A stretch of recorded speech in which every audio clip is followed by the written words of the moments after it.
The alarm bells rang through the corridors of Galactic Survey, Station Kepler 7, as Zarthek's 6 arms moved quickly across the holographic display.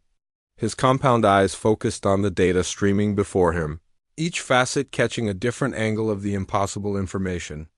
The tall, insectoid alien had been working as a xenobiologist for the Galactic Council for over 20 standard years, but he had never seen anything like this.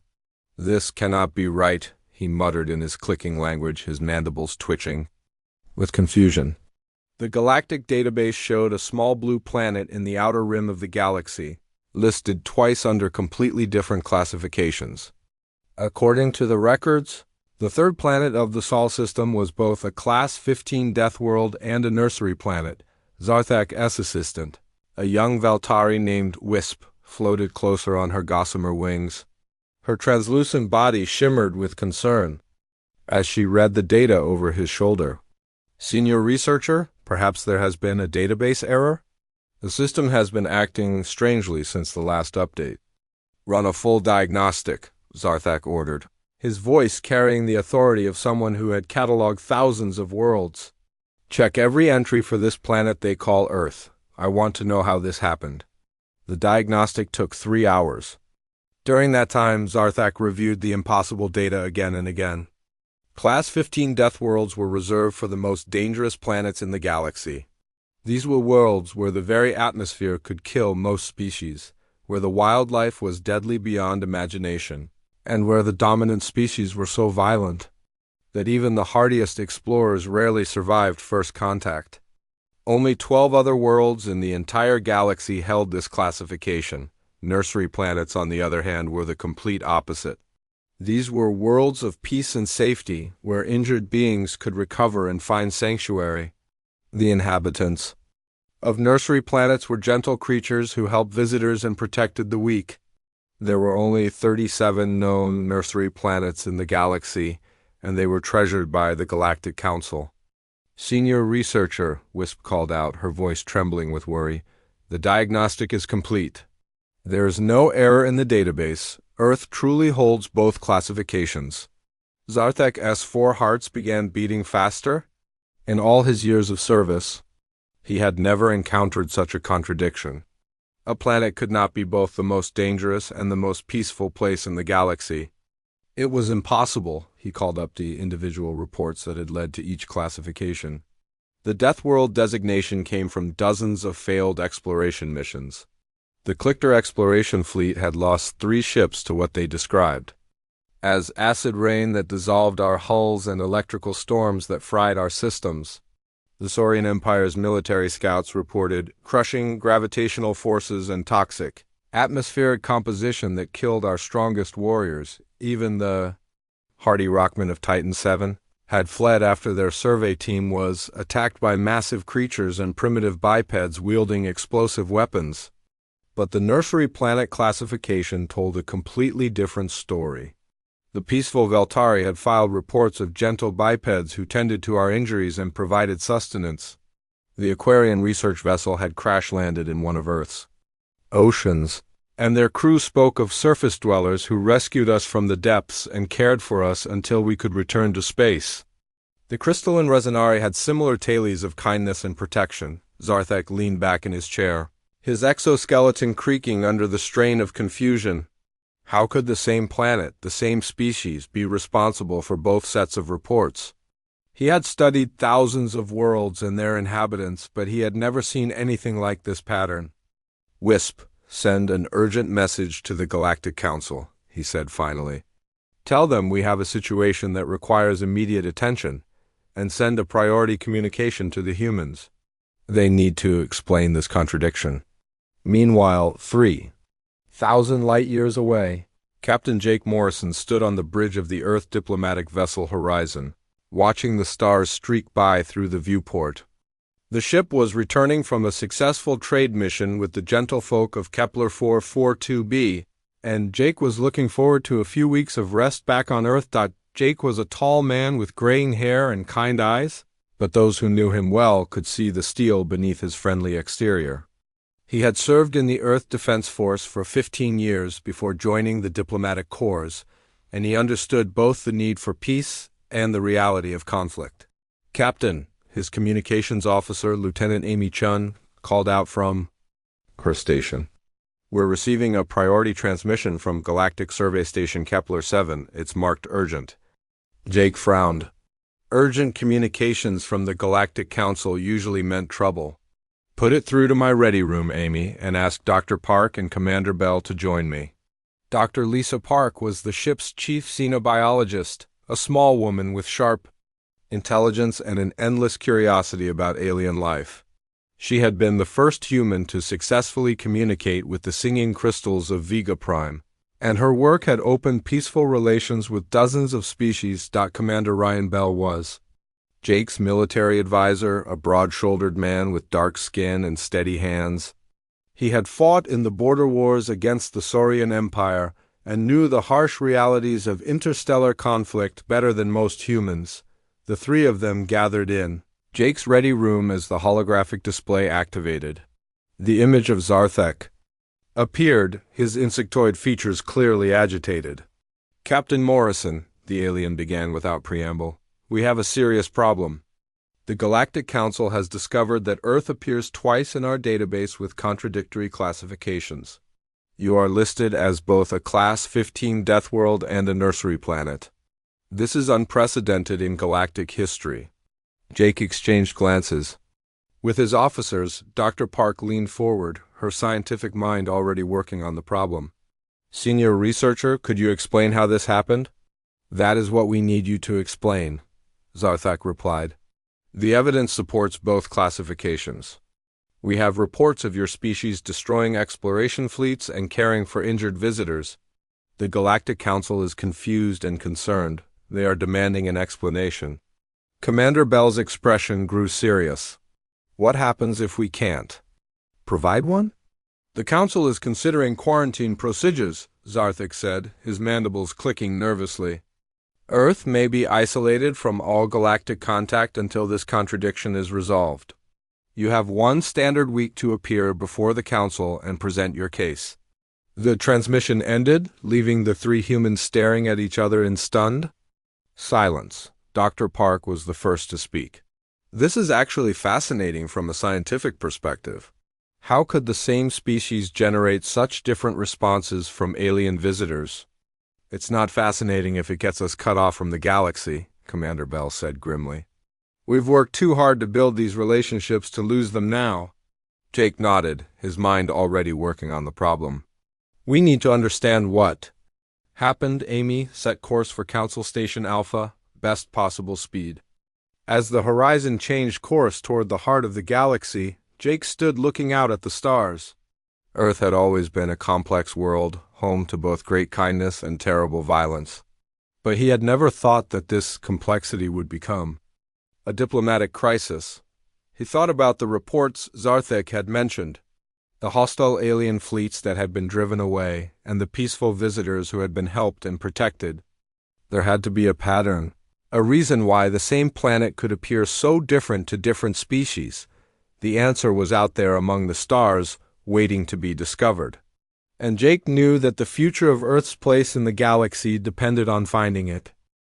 The Council Station Alpha was a massive structure that floated in the void between star systems, its gleaming towers reaching out like the arms of a metallic flower.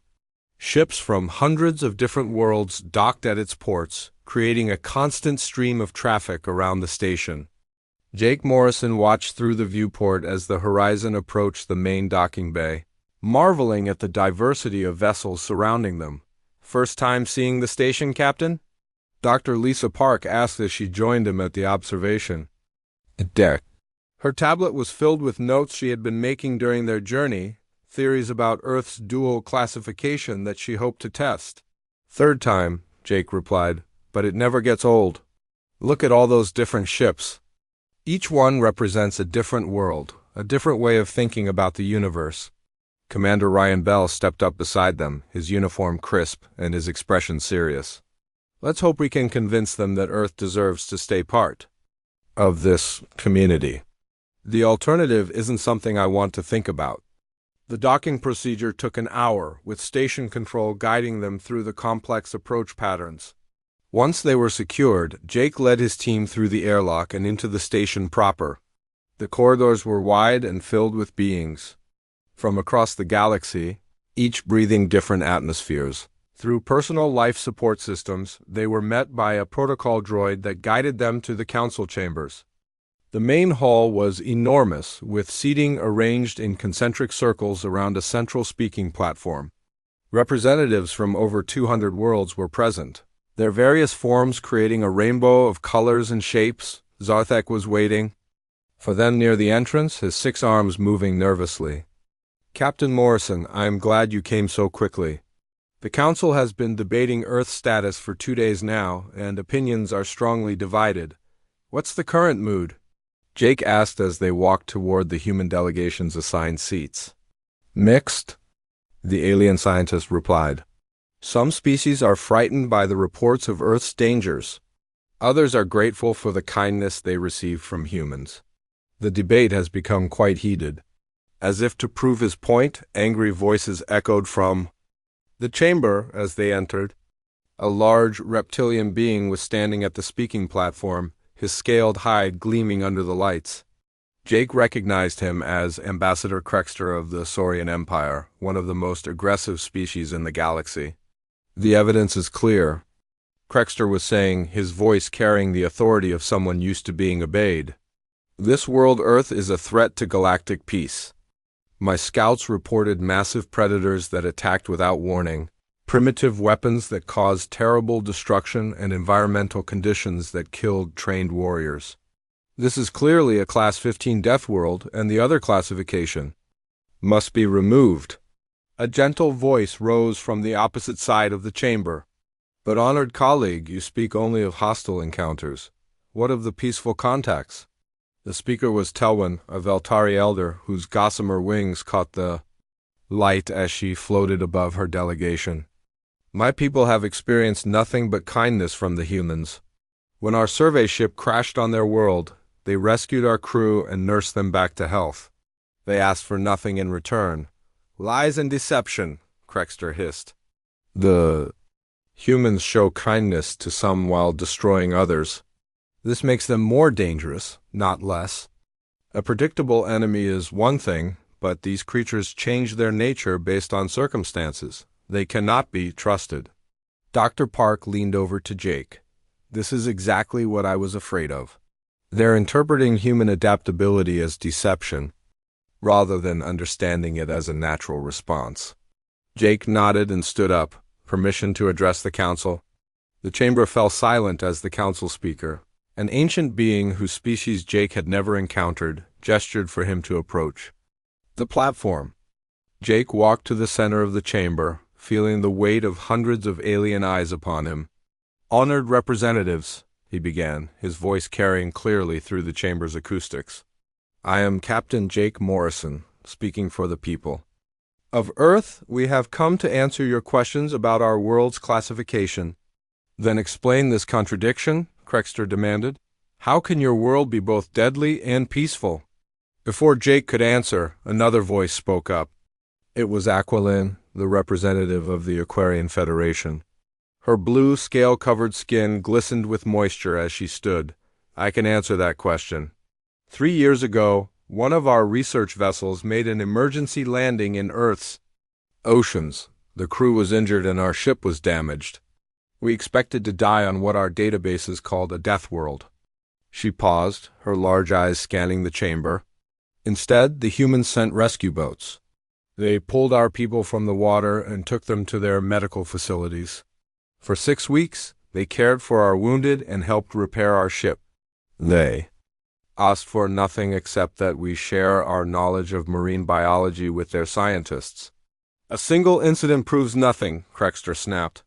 "My forces lost 3 ships to this world's defenses. And why were your ships there?" Telwyn asked, her voice sharp with accusation. "What were the orders given to your crews?" The chamber erupted in arguments as different species began sharing their own experiences with Earth. The Rockmen of Titan 7 spoke of human weapons that destroyed their survey equipment. The crystalline Resonari described gentle humans who helped them understand Earth's mineral formations. The insectoid hive lords reported hostile encounters with human military forces, while the fungal spore collective praised human scientists who had shared agricultural knowledge. Jake listened to the testimonies with growing understanding. A pattern was emerging, one that Dr. Park had suspected but now seemed obvious. He raised his hand for silence. "I request permission to present evidence to the council," he said. "Evidence that will explain these contradictions." The council speaker gestured for him to continue. Jake activated his portable holographic display, showing a map of Earth with various markers indicating alien contact points. "These red markers show the locations of hostile encounters," he explained. "Ships that approached Earth with military formations, species that attempted to establish bases without permission, or forces that showed aggressive intent. In every case, they were met with defensive action." He changed the display to show blue markers. "These blue markers show peaceful contacts. Research vessels, ships in distress, or delegations that approached through proper diplomatic channels. In every case, they were welcomed and assisted." The chamber grew quiet as the representatives studied the data. Dr. Park stood and joined Jake at the platform. "The pattern is clear when you examine the approach methods and stated intentions of each contact. Species that came in peace were treated peacefully. Those that came with hostile intent were met with defensive force." "But this is still deception," Krexter protested. "They changed their behavior based on circumstances. How can we trust such creatures?" Commander Bell rose from his seat. "With respect, Ambassador, this is not deception. This is exactly how any intelligent species should behave. You defend your home against threats, and you welcome those who come in peace. The question is not why humans do this, but why any species would expect to be welcomed when they arrive with weapons and hostile intentions." An elderly being Jake didn't recognize stood up in the gallery. "I am Wistel of the Peaceful Coalition. I have studied warfare and diplomacy for 300 years. What the humans describe is not unusual behavior. Most species respond differently to threats than they do to friends. The unusual thing is that the humans are apparently very good at both responses." "Too good," Krexter muttered. "A species that can switch between nurturing and deadly force so quickly is dangerous to galactic stability." "Or," said Telwan, "they are exactly what the galaxy needs. Protectors who can distinguish between those who need help and those who mean harm." The debate continued for hours, with representatives sharing more stories of their encounters with Earth. Some spoke of human kindness and generosity. Others described the devastating effectiveness of human military forces. But slowly, a clearer picture was emerging. As the session finally ended, Jake felt both hope and concern. The truth was becoming clear, but whether the council would accept it remained to be seen. Earth's future in the galactic community hung in the balance, and tomorrow would bring the final arguments that would determine humanity's fate among the stars. Dr. Lisa Park sat in her temporary quarters on Council Station Alpha, surrounded by data tablets and holographic displays. She had been working through the night, analyzing every piece of evidence about Earth's alien contacts. The pattern was becoming clearer with each report she reviewed, but she needed to be absolutely certain before presenting her findings to the council. "Computer, display all hostile contact reports chronologically," she said to the room's AI system. The air filled with floating text and images showing dozens of failed alien missions to Earth. Each report painted a picture of a world so dangerous that even the most advanced civilizations couldn't survive there. The Clicker exploration fleet had approached Earth with military formation and aggressive scanning patterns. Their ships had been caught in what humans called Hurricane Patricia, a massive storm that had torn their vessels apart with winds over 200 miles per hour. The survivors reported weapons of mass destruction disguised as weather patterns. The Saurian Empire's scouts had landed in the Amazon rainforest during the height of the rainy season. Their reptilian biology couldn't handle the humidity and the constant rainfall, while local wildlife and human military forces had driven them away. Their report described acid rain that burned through our equipment and primitive bipeds with explosive weapons. The Rockmen of Titan 7 had tried to establish a mining operation in the Sahara Desert without permission. The extreme temperatures had damaged their equipment. Sandstorms had buried their machinery, and human military forces had surrounded their landing site. They fled after describing environmental weapons and organized resistance from the dominant species. Park switched the display to show peaceful contacts. The difference was startling. The Veltari research vessel had sent proper diplomatic signals before approaching Earth. When they crashed in the Pacific Ocean, human Coast Guard vessels had immediately launched rescue operations.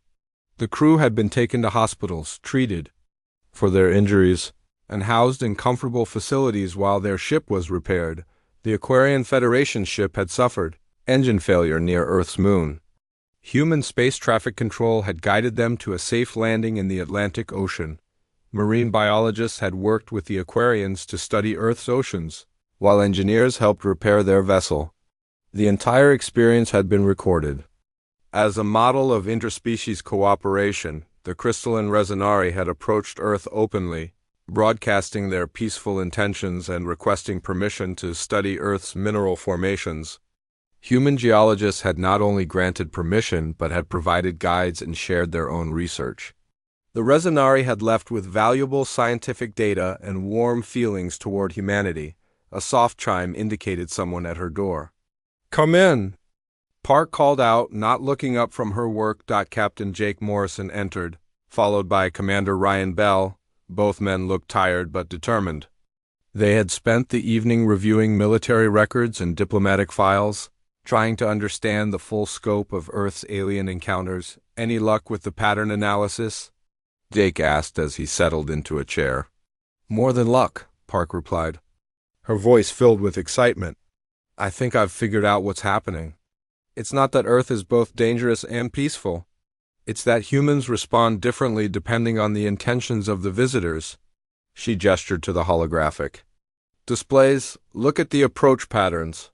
Every hostile encounter began with aggressive behavior from the aliens. Military formations, unauthorized landings, attempts to establish bases without permission, or outright invasion attempts. In every case, the aliens were met with defensive force." Bell leaned forward, studying the data. "And the peaceful contacts?" "Every single one followed proper diplomatic protocols or arrived in distress," Park explained. "They announced their peaceful intentions, requested permission to approach, or clearly needed help. In every case, humans responded with assistance and cooperation." Jake nodded slowly. "So the same planet appears deadly to enemies and nurturing to friends. That's not unusual behavior for any species." "Exactly," Park said. "But here's what makes humans different. Most species are either primarily aggressive or primarily peaceful. The Saurians are warriors who see everything as a potential threat. The Veltari are pacifists who avoid conflict at all costs. Humans are adaptive. We can switch between protective and nurturing behavior based on the situation." She pulled up comparative data on other species. "Look at this. When the peaceful coalition encountered the Saurian Empire, they were conquered within months because they couldn't defend themselves. When the Rockmen met the Hive Lords, they fought a war that lasted decades because neither side could adapt their strategy." But humans can do both," Bell said, understanding dawning in his voice. "We can fight off invaders and welcome peaceful visitors at the same time."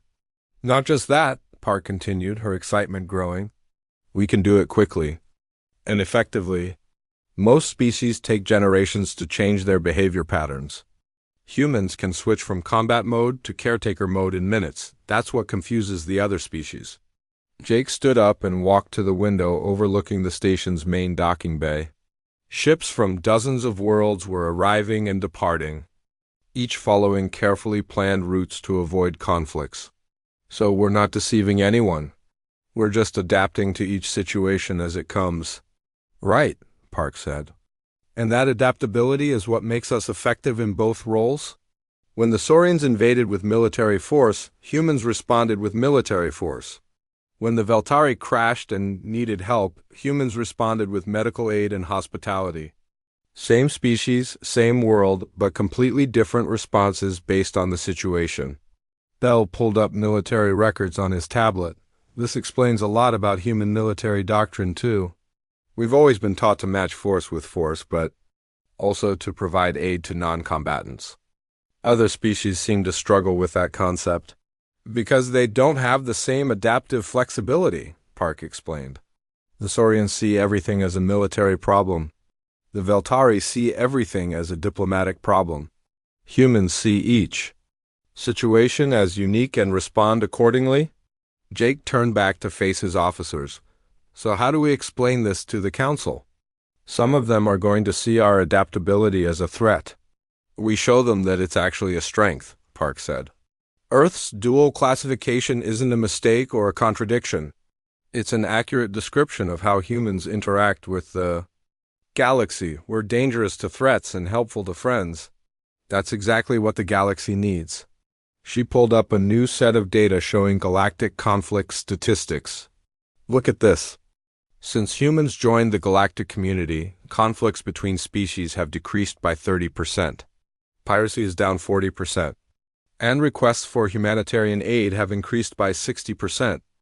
Because we're providing both security and assistance, Bell realized. Species that might have been conquered are being protected, and species that need help are getting it. Exactly, Park said. We're not just another species in the galaxy.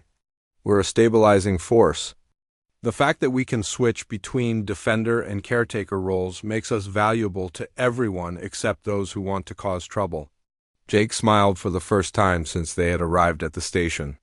So our dual classification isn't a problem. To be solved, it's a feature to be celebrated. That's what I plan to tell the Council tomorrow, Park said. Earth appears deadly to enemies and nurturing to friends because that's exactly what we are. And that's exactly what the galaxy needs. The three humans spent the rest of the night preparing their presentation. They gathered testimony from grateful species, military records showing human defensive actions, and statistical data proving that human involvement had made the galaxy safer for everyone. As the station's artificial dawn began to lighten the corridors, Jake felt confident for the first time since this crisis had begun. They had found the truth about Earth's dual nature, and tomorrow they would share it with the galaxy. The question now was whether the Council would see humanity's adaptability as a gift or a threat. The answer would determine not just Earth's place in the galactic community, but the future of interspecies relations throughout the galaxy. Tomorrow, humanity would learn whether being both sword and shield was enough to earn their place among the stars. The council chambers were packed with representatives from across the galaxy. Word had spread about the human presentation, and species that rarely attended full council sessions had sent delegates. The air hummed with dozens of different languages. As beings discussed what they had heard about Earth's mysterious dual classification. Captain Jake Morrison stood at the entrance to the chamber, checking his notes one final time. Dr. Lisa Park was beside him, her tablet filled with data and testimonies they had gathered. Commander Ryan Bell wore his dress uniform, the medals on his chest representing conflicts where humans had both fought enemies and protected allies. Remember, Jake said quietly to his team, we're not trying to hide what we are. We're trying to help them understand why we are the way we are. The council speaker, an ancient being whose species had helped found the galactic community thousands of years ago, called the session to order. The chamber fell silent as Jake walked to the central platform. Honored representatives, Jake began, his voice carrying to every corner of the vast chamber, we have come to answer your questions about Earth's classification. But first, I want to share some stories with you. He activated the holographic display, showing a peaceful scene of Earth from space. 3 years ago, a Veltari research vessel crashed in our Pacific Ocean. The crew was injured and frightened. They expected to die on what they knew was listed as a death world. The display changed to show human Coast Guard vessels racing across the waves. Instead, our rescue teams worked for 18 hours to save every member of that crew. We brought them to our best hospitals, treated their injuries, and housed them while their ship was repaired. We asked for nothing in return except friendship. A soft murmur ran through the chamber as representatives remembered the testimony they had heard. Jake continued, but that same year, a Saurian military fleet approached our world with invasion formations and began attacking our orbital stations. They expected easy conquest of primitive beings. The display now showed footage from the conflict, with human ships defending their homeworld. Instead, they found organized resistance that drove them away within days. We protected our world and our people with everything we had. Ambassador Krexter of the Saurian Empire stood up in his delegation area. "This only proves what I have said. You are a species that cannot be trusted. You show kindness to some and violence to others. How can we know which response we will receive?" Jake nodded respectfully. "Ambassador Krexter, that is an excellent question. The answer is simple. You will receive the response that your actions deserve. Come in peace, and you will find peace. Come with weapons and hostile intent, and you will find resistance." Dr. Park joined Jake at the platform, her scientific credentials lending weight to their presentation. "We have analyzed every recorded contact between humans and other species over the past 50 years. The pattern is clear and consistent. In every case, human response matched alien approach." She displayed a chart showing the correlation between alien intentions and human responses. Species that approached with diplomatic protocols, research, missions, or requests for aid received cooperation and assistance. Species that approached with military force, unauthorized landings, or invasion attempts faced defensive action. "But this is not normal behavior," protested Zafira, the representative of the crystalline Resonari. "Most species respond the same way to all contacts. We are peaceful to everyone we meet. The Saurians are aggressive to everyone they encounter. You change your behavior based on circumstances." "Yes," Jake replied, "and that is exactly what makes us effective. We can protect those who need protection and welcome those who come in peace. This is not deception. This is adaptation." Commander Bell stepped forward, his military bearing commanding attention. "I have fought in 17 conflicts across the galaxy. In every one, human forces followed the same rules. We defend ourselves and our allies. We protect civilians and non-combatants. We offer aid to enemy wounded. We do not attack those who do not threaten us." He activated a new display showing human military actions across the galaxy. When the gentle folk of Kepler 442b were attacked by space pirates, human ships drove off the raiders and stayed to help rebuild. When the Hive Lords invaded the peaceful coalition, human forces stopped the invasion and then helped negotiate a peace treaty. "This is why conflicts in the galaxy have decreased since humans joined the community," Dr. Park added. "We don't just fight wars or make peace. We do both as the situation requires." An elderly being Jake recognized as Wisdal of the Peaceful Coalition requested permission to speak. "I have studied the human military actions Commander Bell described. What impressed me most was not their effectiveness in combat, but their restraint. They could have conquered the Hive Lords after defeating their invasion fleet, but instead, they helped arrange peace talks. Because conquest was not our goal," Jake explained. "We wanted to stop the fighting, not start new conflicts. This is what we mean by adaptive response. We use exactly as much force as necessary to solve the problem, then we offer help to rebuild." The chamber erupted in discussion as representatives debated among themselves. Jake waited patiently for order to return, knowing that this was the crucial moment. The council had to understand that humanity's dual nature was not a threat, but a strength.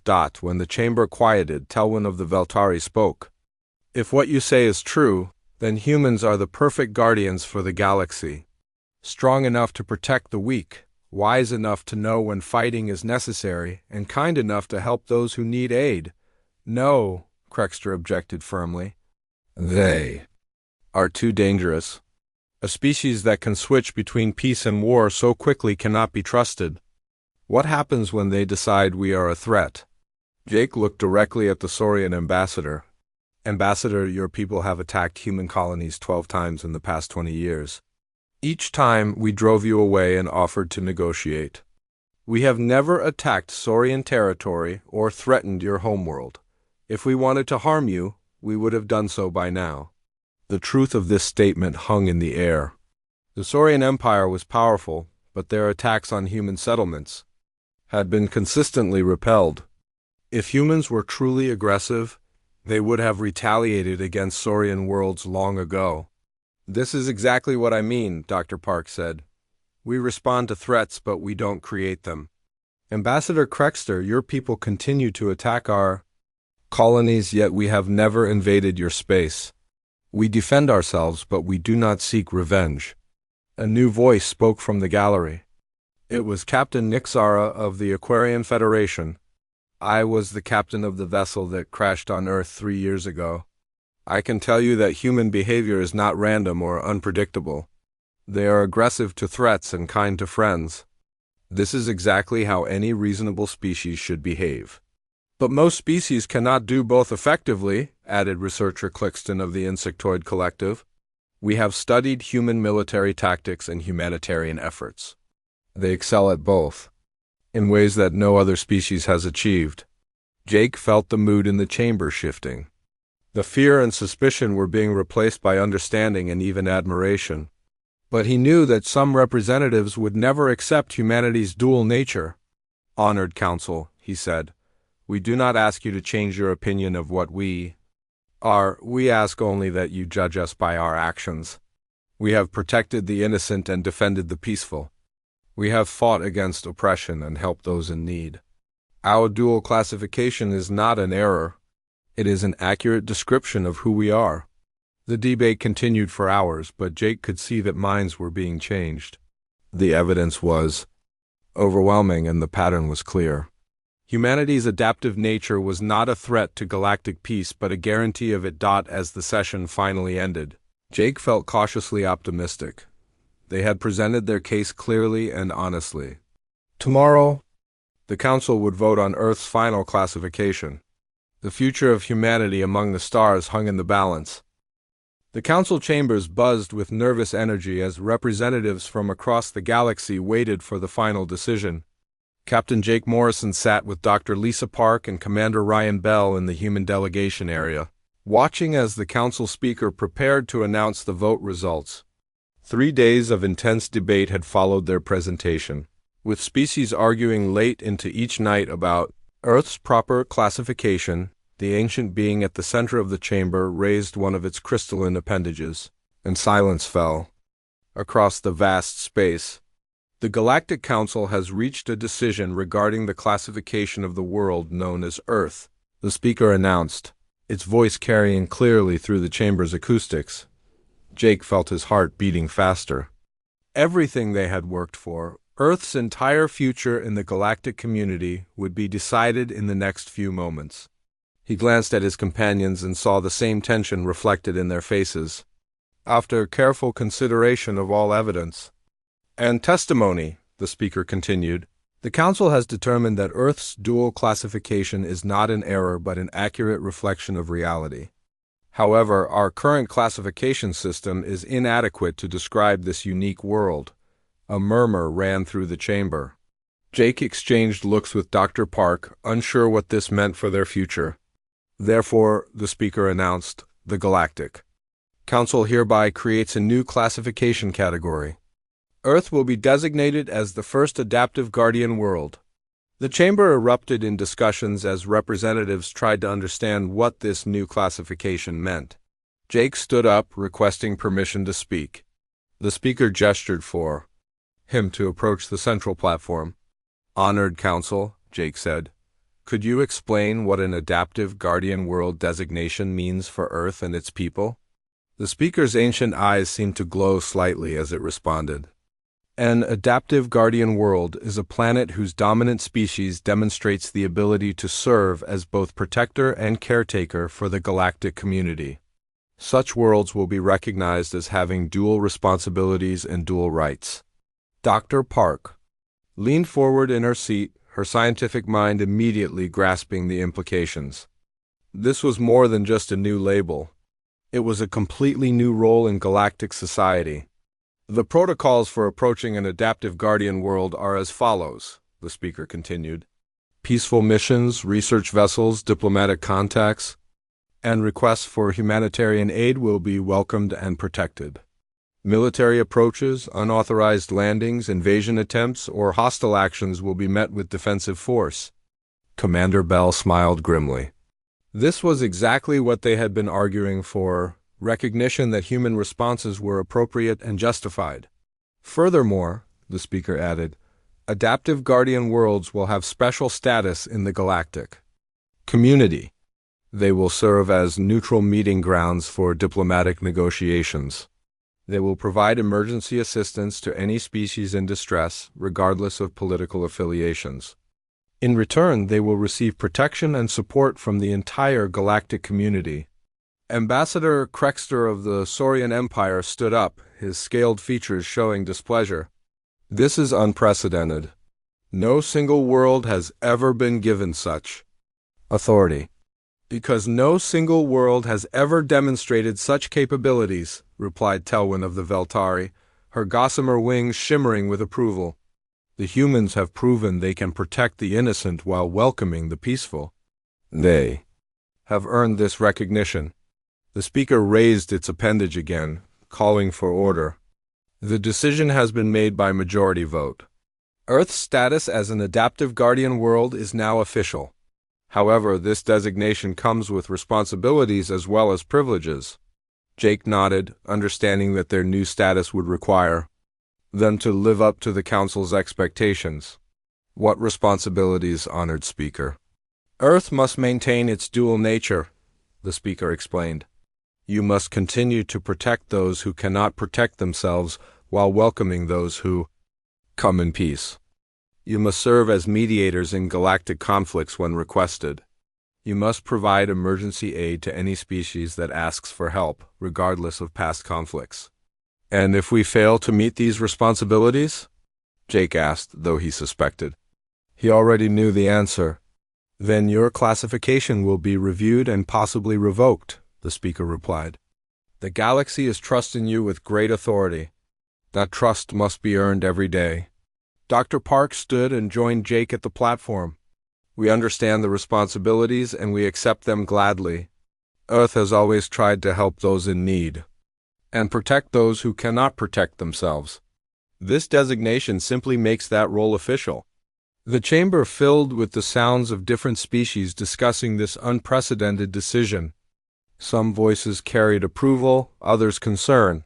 But Jake could sense that most representatives understood the logic behind the Council's choice. Weistel of the Peaceful Coalition requested permission to speak. I have one question for the human representatives. How can we be certain that your people will not abuse this new authority? Power has corrupted many species throughout galactic history. Jake considered the question carefully before answering. Because our authority depends entirely on our actions. The moment we stop protecting the innocent or welcoming the peaceful, we lose our status. This system keeps us accountable to the entire galaxy. Moreover, Commander Bell added, our dual nature means we understand both sides of any conflict. We know the cost of war and the value of peace. That perspective will guide our decisions. Captain Nixara of the Aquarian Federation stood up in support. I have seen human decision-making firsthand. When my ship crashed on Earth, they could have demanded payment for their rescue efforts or taken our technology. Instead, they asked only for friendship and scientific cooperation. This is not a species that abuses power. The debate continued for another hour, but Jake could see that the decision was final. The Council had made its choice, and Earth would become something new in galactic history. A world that served as both shield and sanctuary for all peaceful species. As the session officially ended, representatives from dozens of worlds approached the human delegation. Some came to congratulate them on their new status.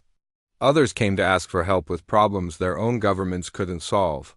A few came to warn them about the challenges they would face. Zarthik, the xenobiologist, who had first discovered the classification problem, approached with obvious relief. Captain Morrison, I am glad this situation has been resolved. I was concerned that my discovery might have caused a diplomatic crisis.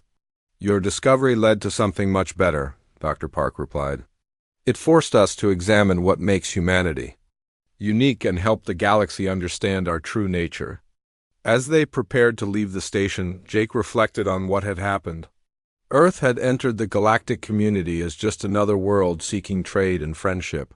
They were leaving as the first adaptive guardian world with responsibilities and authority unlike any other species. The journey back to Earth would give them time to plan how to implement their new role. They would need to establish protocols for handling requests for aid, create systems for mediating disputes, and prepare their people for the challenges ahead. But Jake felt confident about the future. Humanity had always been at its best when protecting others and helping those in need. Now they had official recognition of that nature and the support of the galactic community.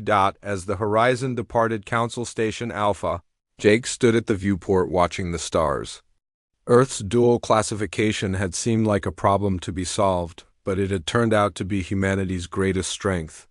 They were both sword and shield, protector and caretaker, warrior and healer, and now they were officially recognized as exactly what the galaxy needed them to be. The stars ahead seemed brighter somehow, full of possibilities for a future where humanity could serve as guardian for all peaceful species, while standing firm against any threat to galactic peace. Earth's dual nature was no longer a contradiction to be explained, but a gift to be shared with the universe.